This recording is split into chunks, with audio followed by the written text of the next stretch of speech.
عارف مقولة إن تفاحة في اليوم تحميكي من زيارة الطبيب؟ أكل الخضروات الورقية بقى يوميا هتعمل لك عمرة كاملة. يعني لو أكلت جرجير، بقدونس، خس، كزبرة أو كيل أو سبانخ أو ملوخية يوميا هتحسن ذاكرتك، هتحافظي على بشرتك، هتقوي مناعتكم، وهتقللوا من خطر الإصابة بأمراض القلب، وهتقلل ضغط الدم والكوليسترول، وكمان هتحميكم من الكانسر. والخضروات الورقية من الكربوهيدرات اللي مش بترفع سكر الدم، فهتساعدكم انكم تقدروا تخسوا.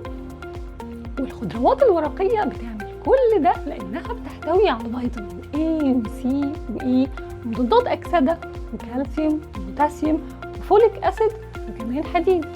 فكمان لو بتحسوا ان عندكم احتباس سوائل في جسمكم مزودة وزنكم، فأكل الخضروات الورقية هيقلل من احتباس السوائل، وكمان هيحسن من صحة بكتيريا الأمعاء الميكروبيوم اللي بتتغذى على الألياف اللي فيهم.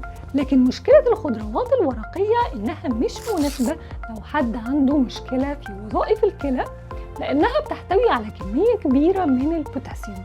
ولو حد بياخد أدوية موانع التجلط فهيتعارض مع الخضروات الورقية لأن فيها فيتامين كي اللي بينشط عوامل التخثر، فما ناخدهمش مع بعض.